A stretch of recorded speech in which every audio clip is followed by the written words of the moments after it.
বান্দা যখন সেজদা করে তো আল্লাহ তাআলা তার পিঠে মাথায় এভাবে হাত বুলায় দেয়, আদর করে। আল্লাহ আদর করে, আল্লাহর কুদরতি পায়ে সেজদা দেয়, মালিক তখন আদর করে দেয়, পিঠে মাথায় হাত বুলায় দেয়। আল্লাহ ডেকে বলে, আনিস আমারে সেজদা করছো না, ইরফা রাসা, উঠো, মাথা উঠো, ওঠো, বসো বসো। আর কিছু বলবা কিনা বলো? তো বান্দা বলে, আত্তাহিয়াতু লিল্লাহি ওয়াস সালাওয়াতু ওয়াত তাইয়্যিবাত। আল্লাহ বলে, আচ্ছা আমার প্রশংসা করলা, খুশি হলাম, আর কিছু?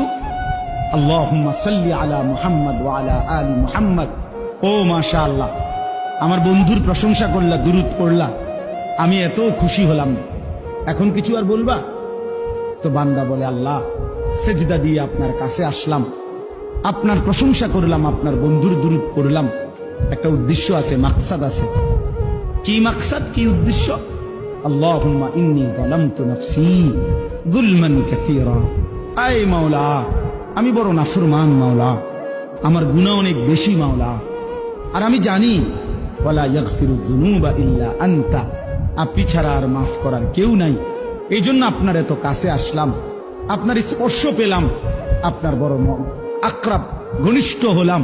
উদ্দেশ্য হলো ফাগফিরলি মাগফিরাতাম মিন ইনদিক, আপনার পক্ষ থেকে আমারে ক্ষমা করে দেন, ওয়ারহামনি, আমার একটু দয়া করে দেন, ইন্নাকা আনতাল গফুরুর রহিম, আপনি মাফ করবেন না কা?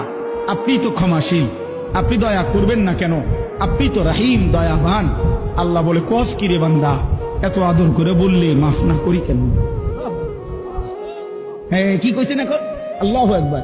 এই জন্য বান্দা যখন সালাম ফিরায় এই ডানে বামে, তখনই একবার কি করে আল্লাহু আকবার, অর্থাৎ উদ্দেশ্য হলো সে সালাম ফিরাইয়াই আল্লাহু আকবার বলে, অর্থ বলে আর মানুষের জানায়, ভাই সাহেব আল্লাহ বহুত বড় মহান, উনি আমার মাফ করে দিচ্ছেন।